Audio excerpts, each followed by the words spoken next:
Fala, constitucionalistas! Vamos dar prosseguimento ao nosso estudo, ok?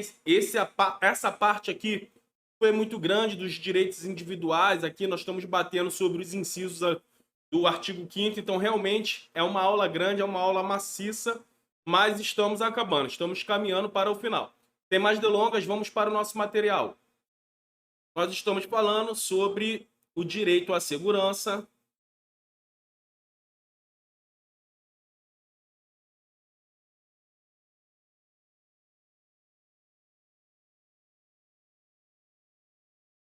E aqui nós falamos o quê? Num âmbito geral, num âmbito amplo, direito à segurança, segurança jurídica, ok? E o que nós vamos falar hoje, professor? Nós vamos falar agora sobre o princípio da personalidade da pena. Sobre o princípio da personalidade da pena. Aonde que isso está previsto, professor? Está previsto no inciso 45, ok? E o que diz o inciso 45? Abra a sua Constituição Federal. Diz o seguinte: nenhuma pena passará da pessoa do condenado, podendo a obrigação de reparar o dano e a decretação do perdimento de bens ser, nos termos da lei, estendidas aos sucessores e contra eles executadas, até o limite do valor do patrimônio transferido. Então aqui, quando é cobrado em prova, é cobrado basicamente o quê? Letra de lei. Então tem alguns pontos importantes que nós vamos separar. A pena, toda a pena no Brasil é o quê? A pena é pessoal. A pena é pessoal. Imagina que aqui, ó, você com um fuzil na mão, dá um tiro e mata uma pessoa. Aí você vai preso. Olha aqui, ó. Aí tá lá você lá atrás, ó. Aí você vai preso. Chega um momento que você para e você, cara, quer saber? Fiz merda, matei uma pessoa, vou me matar. Você vai lá e se enforca. Você se enforca dentro da prisão. Nenhum momento o Brasil vai pegar o seu filho, vai pegar o seu irmão, vai pegar o seu pai ou a sua mãe para que eles possam cumprir a pena no seu lugar. Isso não acontece no Brasil. Isso não acontece no Brasil, porque nós acabamos de ler que o princípio da personalidade da pena, ele diz que a pena é o quê? A pena é pessoal. Então, se foi você que cometeu o ato delituoso, quem tem que pagar é você, ok? Mas saindo do âmbito penal, nós vimos também sobre a reparação do dano e a decretação da perda de bens. Ela sim pode ser estendida para quem? Para os sucessores. Então, a reparação dos bens, a reparação do dano, perdão, a reparação do dano e decretação de bens, decretação da perda de bens pode passar para os sucessores. Pode passar para os sucessores. Ok? Então, no âmbito civil, aí sim, a reparação do dano e a decretação da perda de bens pode passar para os sucessores. Como assim, professor? Me explica. Deixa eu só dar uma goladinha aqui no meu café. Explico sim. Imagina que você furtou um carro. Um fuzil furtou um carro. ok? Você furtou um carro. No momento que você furtou esse carro era de um Uber, que levava o sustento para a família através dele. E você acaba dando PT no carro. O que é PT? Perca total. Esse carro estava no valor de 80 mil reais. Você vai preso e você não tem, você se mata, como aquele outro exemplo, você, caraca, que merda que eu fiz, você se mata, e os seus bens, aquele que você passaria para os seus sucessores, o seu bem ele está avaliado na importância de 50 mil reais. Ok? Aqui está 50 reais, né? Ok? 50 mil reais. Você tem ali algum imóvel que vale 50 mil reais. O que vai acontecer? A reparação do dano e a decretação da perda de bens, ela pode passar para os sucessores. Então, seus sucessores eles vão perder esse bem no valor de 50 mil reais. E esse valor ele vai para quem? Para a vítima, aquela que você tinha roubado o carro. Conseguiu entender? Então, seu patrimônio, ao invés de ir para os seus sucessores, eles vão perder para que esse valor vai para a pessoa que você roubou. Mas, professor, o valor é menor. Aí, infelizmente, a pessoa vai acabar ficando com esse prejuízo. Mas essa é a ideia dessa parte. Então, cuidado, que é na pegadinha, na questão de prova, ele pode falar que a pessoa tem que reparar, até o valor do bem imóvel danificado. E não, é até o valor do quê? Do patrimônio, ok? Vamos lá para a letra de lei novamente. Nenhuma pena passará da pessoa do condenado, podendo a obrigação de reparar o dano e a decretação do perdimento de bem ser, nos termos da lei, estendida aos sucessores e contra eles executados, até o limite do valor do patrimônio transferido. Então, é até o limite do valor do patrimônio. Lá na sua prova vai querer falar que é até o limite do dano cometido. Mas não, você sabe que vai até o limite do valor do patrimônio.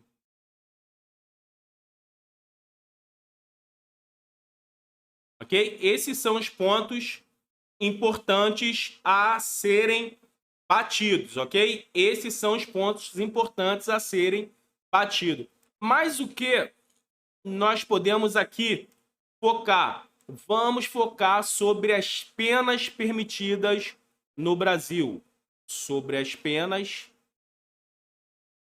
permitidas. Aonde que isso aqui está previsto? No inciso 46, ok? E assim diz o inciso 46. A lei regulará a individualização da pena e adotará, entre outras, as seguintes: privação ou restrição da liberdade, perda de bens, multa, prestação social alternativa, suspensão ou interdição de direitos. Então, no Brasil, é permitido apenas essas penas. Então, o que você tem que fazer, querido concurseiro? Você tem que decorar. É exatamente isso. Privação ou o quê? Restrição da liberdade. Ok? Então, grave que é privação ou restrição da liberdade. Eu também tenho o quê? A perda de bens. Eu também tenho o quê? Eu também tenho a pena de multa. Eu também tenho a pena de prestação social alternativa. Prestação social alternativa. E por fim, eu tenho a suspensão ou interdição de direito. a suspensão ou interdição de direitos. Ok? E como é que eu fiz para poder gravar isso aqui? Eu vou te dar o bizu. Quer dizer que vai funcionar? Depende. Tomara que sim. Eu gosto muito de mnemônicos, ok? E como é que eu fiz para gravar isso aqui? As penas permitidas é o sim PPP. É o sim PPP. Não tem o BBB? As pessoas não falam sim, BBB, tem que ter o BBB? Então, pensa no sim PPP. O que quer dizer o sim PPP, professor? Não entendi. O que quer dizer o sim? Quer dizer suspensão,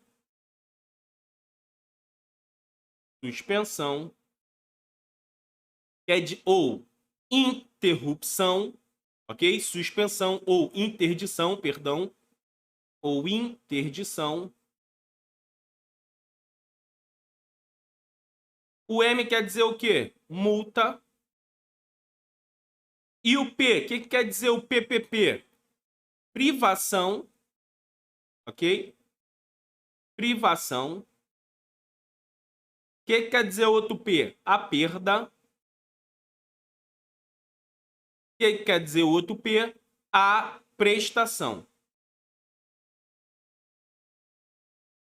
Professor, mas é privação ou restrição de liberdade. Sim, aí você vai ter que gravar isso. É privação ou restrição de liberdade. A outra é prestação social alternativa. Sim, aí você grava que é prestação social alternativa. Ok? Então, para poder gravar, para fazer um mnemônico e que você possa gravar, eu criei esse aqui. Ok? Sim, PPP. Mas você vai ter que gravar que é privação ou restrição de liberdade.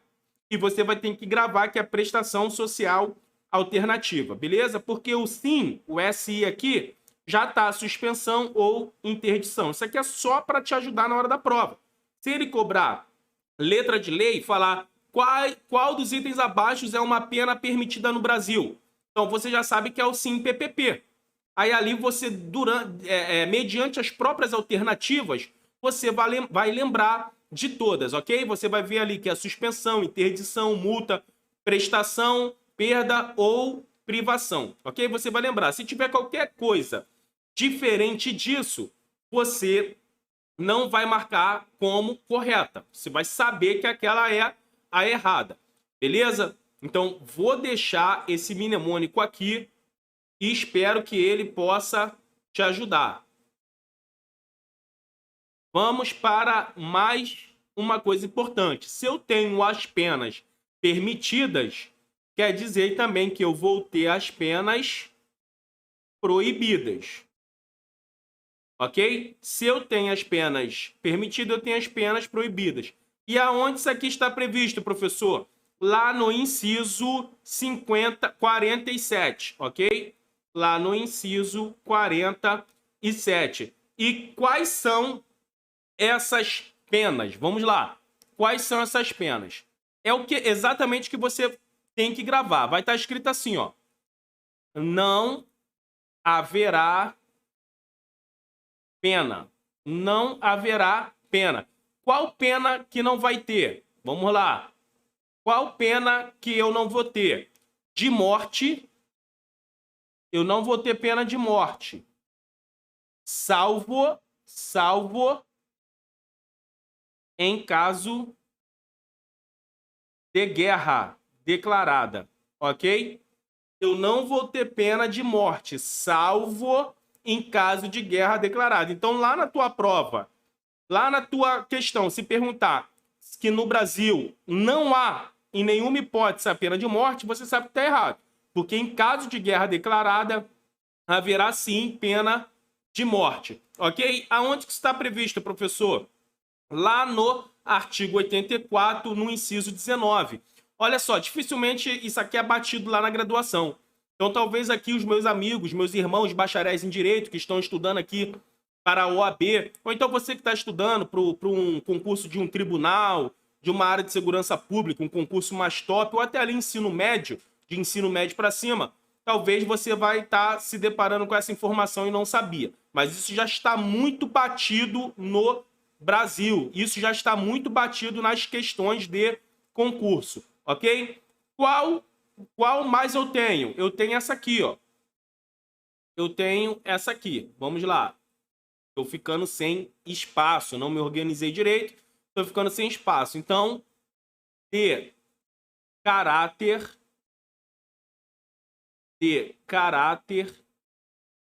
perpétuo. De caráter perpétuo. Não existe prisão eterna. O período máximo para uma prisão são de 40 anos, ok? Professor, mas quando eu estudei na minha graduação eram 30. Pois é, eu também. Mudou. Agora são 40 anos, ok? Não terá também de quê? De trabalho forçado. Ok? Não terá de trabalho forçado. Não terá também de quê? De banimento. Não terá também de banimento. E, por fim, eu não terei penas cruéis. Ok? Eu não terei penas cruéis. Então, olha só. Essa parte é muito importante. Tá bagunçado, mas isso aqui é só um mapa mental, só um material para poder te ajudar. Eu tenho certeza que depois que você tiver com o slide, como você está assistindo a aula, isso vai remeter melhor na sua memória, beleza? Mas então, quais são as penas proibidas? De morte, salvo em caso de guerra declarada, de caráter perpétuo, de trabalho forçado, de banimento e as penas cruéis. Professor, tem algum mnemônico para poder gravar? Bem, tem algo que pode te ajudar. Não sei se você vai gravar, mas tem o TCC BM, ok? Trabalho de conclusão. Já tá, o TCC. Todos que são bacharéis em qualquer área já fez o TCC. Então tá aqui, ó. Nós temos o nosso TCC. E nós temos o BM, ok? TCC BM. O que quer dizer TCC BM? Tá, trabalho é o meu trabalho, ok? É o meu caráter. Aí você já sabe que é caráter perpétuo. É apenas o quê? Cruéis. É pena de quê? De banimento. E é a pena de multa. É a pena de morte, perdão. É a pena de morte. Então, essas são as penas o quê? Proibidas, ok? Vamos lá para diferenciar, para você não ficar na onça. Penas permitidas. Penas permitidas está em amarelo, ok? Vamos deixar em amarelo. Quais são? Privação ou restrição de liberdade, é a perda de bens, é a de multa, prestação social alternativa e suspensão ou interdição de direito. Aí nós fizemos o mnemônico, fizemos o SIM PPP. Suspensão, interdição, multa, privação ou restrição de liberdade, perda e prestação social alternativa. Nós também temos, agora vamos mudar de cor, ok? Vamos mudar de cor. Nós temos as penas proibidas. Nós temos as penas proibidas. Sabemos que não haverá pena de quê? De morte, salvo em caso de guerra declarada. De caráter o quê? Perpétuo. De trabalho forçado. E de banimento e as cruéis, ok? Nós fizemos um mnemônico. Qual? TCC-BM. TCC-BM. O que quer dizer TCC-BM? É o de trabalho forçado, é o de caráter perpétuo, cruéis, banimento ou morte. Morte salvo em caso de guerra declarada. Então, isso aí é para você não confundir, ok? Mnemônico que está amarelo são das penas permitidas, mnemônico que está azul são das penas proibidas, ok? Muito importante essa questão, muito importante essa questão. Cai demais em concurso público e ele vai querer o quê? Te confundir nas penas permitidas e nas penas proibidas. Vai querer falar que a pena no Brasil existe a pena de banimento. Penas permitidas. Dentro da penas permitida vai ter banimento. Mas vê comigo aqui, qual é o mnemônico das penas permitidas? Não é o SIM-PPP? Tem algum B aqui? Tem B? Não. Então não é da pena permitida. Ok? E assim vice-versa. Gravou o mnemônico, gravou o que é cada um, não vai cair nisso aí. Ok? Deixa eu só tirar aquele 40 lá em cima para nós mudarmos o nosso slide. Vamos para o próximo slide. Nós estamos falando sobre o direito à segurança. E o que nós vamos bater agora de importante? Vamos bater sobre o princípio da individualização da pena. Não confunda o princípio da individualização da pena com o princípio da personalidade da pena, ok? Não confundam. Vamos para o princípio. Qual o princípio? Da individualização da pena. Aonde que isso aqui está previsto, professor?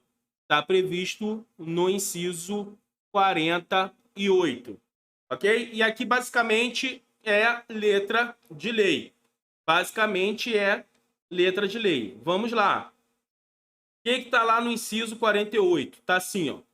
A pena será cumprida em estabelecimento distinto. A pena será cumprida em estabelecimento distinto, de acordo com a natureza do delito, a idade e o sexo apenado. Então, diferentemente da personalização da pena, que a pena é o que é? É da pessoa, não pode ali um parente cumprir no lugar dela, que é o que nós vimos anterior no inciso 45, essa aqui é da individualização da pena, ou seja, cada um responde conforme a sua pena, conforme o seu caráter biológico, conforme o seu sexo, ok? Se é sexo masculino, sexo feminino.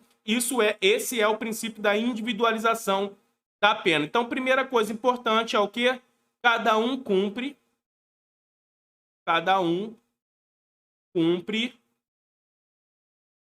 a sua pena. Ok? Cada um cumpre a sua pena. Um grande exemplo disso é a mulher. Ela vai cumprir a pena num presídio feminino. Ela cumpre a pena dela onde? Num presídio o quê? Feminino. Ok? A mulher cumpre a pena num presídio feminino. Enquanto que o homem cumpre num presídio o quê? Masculino. Ok? Então é isso aí. O menor vai cumprir na antiga ali, Funabem, que falavam, num presídio para menores infratores. O reincidente vai cumprir com o reincidente. O primário, o réu primário, vai cumprir com o réu primário e assim sucessivamente. Ok? Questão boa. O que eu posso trazer sobre essa questão aqui? Vamos lá. Um OBS nessa questão. A súmula vinculante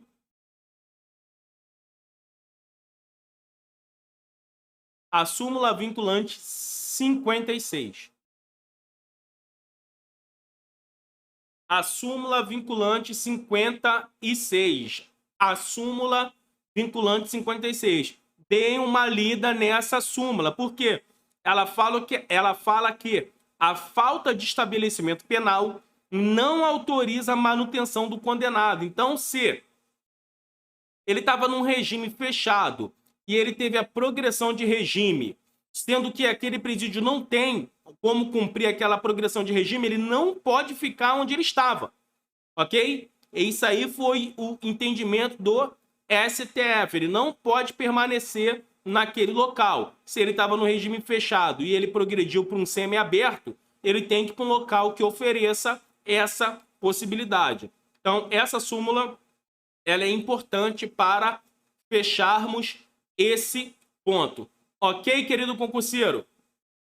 Está tranquilo ou não está tranquilo? Então, esses pontos que nós batemos agora, cara, pontos importantíssimos, pontos que vão te deixar gigante na hora da prova. Como eu falo, eu costumo falar, coisas que são letra de lei, a gente bate como letra de lei. O que é mais sério, a gente bate como algo mais importante. Beleza? Vamos então para mais um inciso. Qual inciso nós vamos? Vamos falar sobre os direitos. Sabe de quem? Dos presos. O direito dos presos. Aonde que isso aqui está previsto? No inciso 49, ok? No inciso 49. E o que diz o inciso 49? Ele diz o seguinte: é assegurado aos presos o respeito à integridade física e moral. Então, isso é assegurado aos presos. Não pode ter preso matando preso, porque a Constituição fala que tem que ser assegurado a integridade física. Não pode ter preso agredindo preso, agente penitenciário, policial penal agredindo preso, não pode, porque a Constituição Federal ela assegura isso. Professor, mas ele está preso, ele tem que pagar, ele já está pagando, ele já tem a privação de liberdade. Não são todos os direitos que são privados, apenas a liberdade de locomoção, ok? Então, não confundam isso. Então, o preso, ele não perde seus direitos, ele não perde todos os direitos. Vamos colocar isso aqui. O preso não perde todos os direitos. Primeiro ponto que você já tem que sair do comunzão. O comunzão pensa dessa forma. Ah, o cara é preso, tem que se ferrar. Você não. Você está estudando. Você sabe o que a lei fala. Pelo amor de Deus. Isso aqui é tão importante sobre a integridade física que eu deixo a súmula para a sua leitura vinculante. A súmula vinculante 11. Inclusive, eu já até falei dela aqui no curso. Ela fala sobre o uso de algemas. Sobre o uso de algemas. No uso de algemas, ele tem que ter alguns critérios. Ele tem alguns critérios, requisitos. Tem que ter um ato de quê? De resistência. E o policial, ele tem que chegar na delegacia e escrever o porquê, porque está lá na súmula, ok? Tem que ter um receio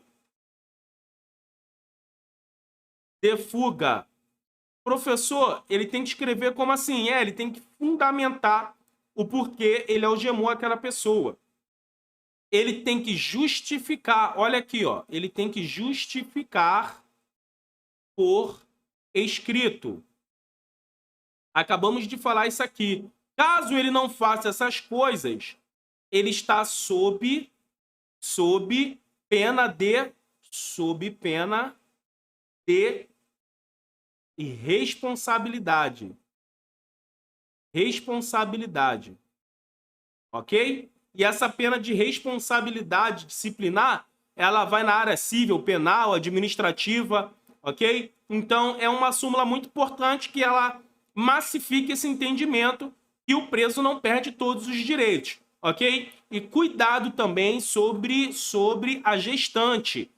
A presidiária gestante que tiver em trabalho de parto não pode algemar. Então, gestante em trabalho de parto não pode algemar. Naquele trajeto para hospital, não pode algemar. E outra coisa, a presidiária que esteja amamentando, ela tenha assegurado um lugar específico para fazer até os 6 meses. Ok? Até os 6 meses. Então, é assegurado para a presidiária amamentar o seu filho até os 6 meses. Isso aqui já pode ser pergunta de prova para você, ok? Então, pega esses pontos que eu estou colocando aqui, esses pontos que eu estou ressaltando, porque eles são muito importantes, ok? Vamos continuar sobre essa questão, já que eu falei aqui que é assegurada até 6 meses sobre a presidiária. Isso aqui está previsto, tá? Em qual inciso que isso aqui está previsto? Está previsto lá no inciso 50. Lá no inciso 50 fala que as presidiárias são asseguradas condições para amamentar o filho, ok? Então, vou deixar até assim para você fazer esse link, tá? No inciso 50, beleza? As presidiárias são asseguradas condições para amamentar o filho até os 6 meses, beleza? Primeira parte aqui, tá tranquilo? Até esse primeiro momento, 2 súmulas vinculantes. Tu tem que ter o hábito de ler essas súmulas vinculantes, porque cai demais em qualquer tipo de concurso público. Vamos continuar aqui o nosso estudo. Lá no inciso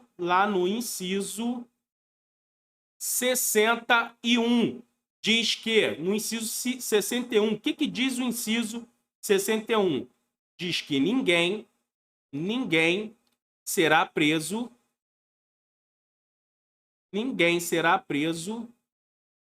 senão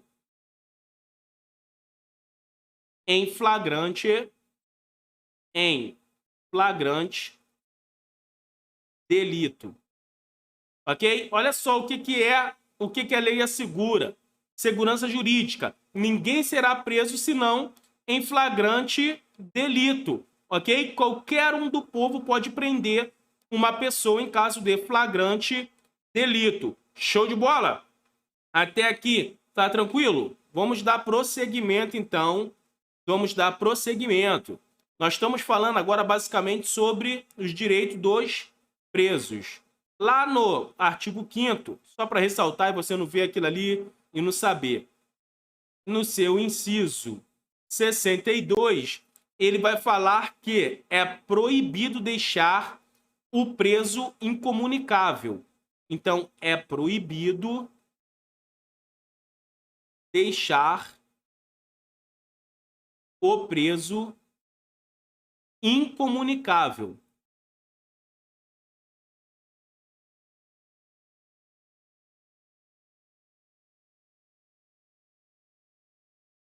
Ok? É proibido deixar o preso incomunicável. Não tem como fazer igual no filme.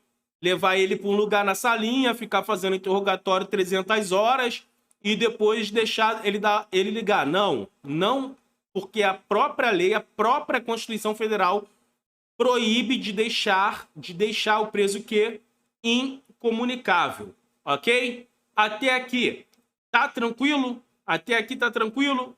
Vamos então para mais conteúdos. Você sabe que é sobre o direito à segurança. Já viram que é um assunto muito extenso. Mas é um assunto importante. Vamos falar agora sobre o direito ao silêncio. Pessoal aí que está estudando para a área de segurança pública, aqui é a coisa que você tem que ter na sua massa do sangue, ok? Está lá no inciso 63. O que diz o inciso 63? No inciso 63 diz o seguinte: o preso será informado de seus direitos, entre os quais o de permanecer calado, sendo-lhe assegurada a assistência da família e de advogado. Então, ao preso é assegurado o direito de permanecer em silêncio. Então, aqui, ó, permanecer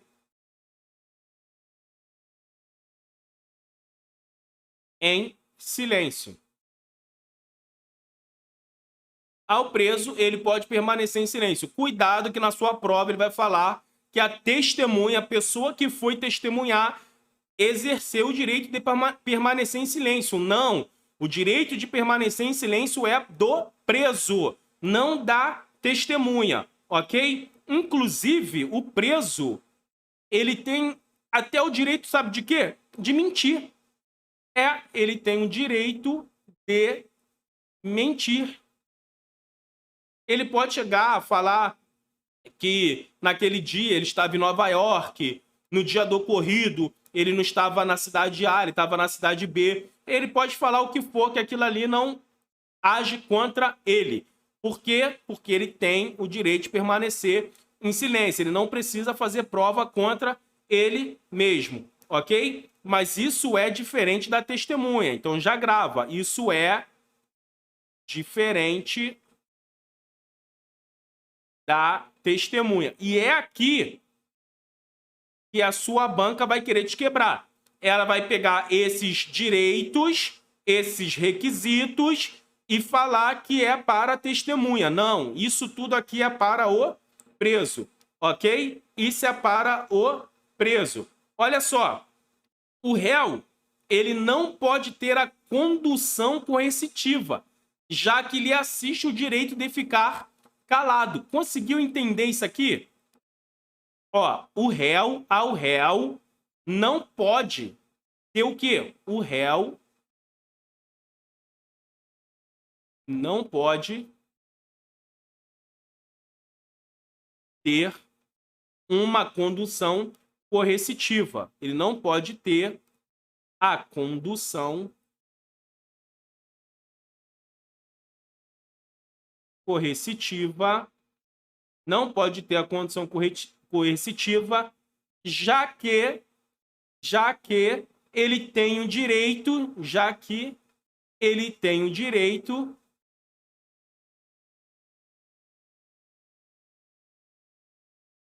de ficar calado. Conseguiu entender isso aqui? Se ele tem o direito de permanecer calado, por que eu vou pegar o réu e eu vou conduzir coercitivamente a algo que ele pode ficar calado? Diferentemente de uma testemunha, tá? Aqui a testemunha pode. Então, o que ele vai querer fazer? Ele vai querer falar que o réu foi conduzido coercitivamente. Isso aqui é certo ou errado? Você sabe que o réu é errado. O réu não pode ter a condução coercitiva. Por que ele não pode ter? Porque ele tem o direito de ficar calado. Então, pessoal, muito importante esses pontos aqui, beleza, constitucionalistas? Muito importante, principalmente para quem está fazendo prova para a área de segurança pública. Vamos para mais um inciso.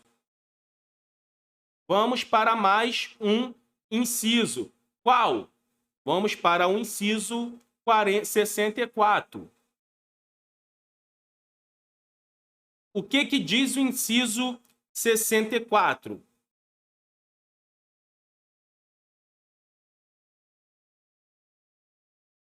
Ele diz o seguinte: o preso tem direito à identificação dos responsáveis por sua prisão ou por seu interrogatório policial. Que isso, professor? É um direito que compete ao preso. Ele tem o direito da identificação do policial e do interrogatório policial. Então vamos lá, ó. Ele tem um direito à identificação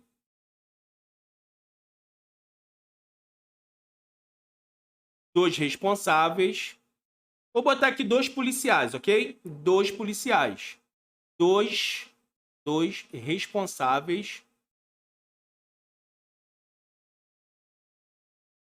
da prisão e do interrogatório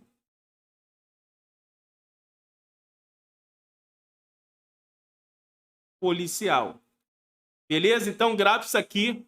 E ainda mais que isso aqui soa muito estranho ao nosso ouvido. Pô, o cara foi preso e ele tem um direito à identificação do nome dos responsáveis da prisão e do interrogatório policial. Sim, É o que está escrito na lei. É o que a lei assegura para eles, ok? Vamos para mais um inciso. Até porque não tem o que a gente bater aqui. É você decorar. Ele não inventa nada aqui. As bancas não inventam. Vai cobrar a letra de lei. Vai contar uma história. Vai contar uma história do cara que foi preso pelo policial. Chegou lá diante do delegado. Ele exigiu que soubesse o nome dos responsáveis da sua prisão. E o delegado deu a seguinte resposta. Aí vai estar lá. Não pode, não. Você sabe que pode, ok? Vamos para mais um inciso. Qual inciso agora? Vamos para o inciso 65. E o que diz o inciso 65? Se há prisão ilegal, se houver uma prisão ilegal, ela será imediatamente o quê? Relaxada pela autoridade judiciária. Então, se houver uma prisão ilegal, qual é a consequência da prisão ilegal? É o relaxamento, ok? Ela vai ser imediatamente relaxada, ok? Se houver uma prisão e essa prisão for ilegal, ela vai ser imediatamente relaxada. Então, vocês podem ver em diversos casos policiais, notícias das grandes mídias, de pessoas que foram presas ali por engano. Então, se ela foi presa por engano, se é uma prisão ilegal, tem que ser imediatamente relaxada, ok? Então, mais um vídeo muito importante, ok? Muito importante para a sua preparação. Pega, faz o seu resumo, assistiu essa aula, pega o material que está disponível para você, tudo que nós escrevemos, tudo que nós anotamos, tudo que nós batemos está disponível para você. Você vai ler aquilo para trazer à sua memória exatamente a aula, faz o seu resumo em cima disso e cai dentro de questões. Até o próximo bloco.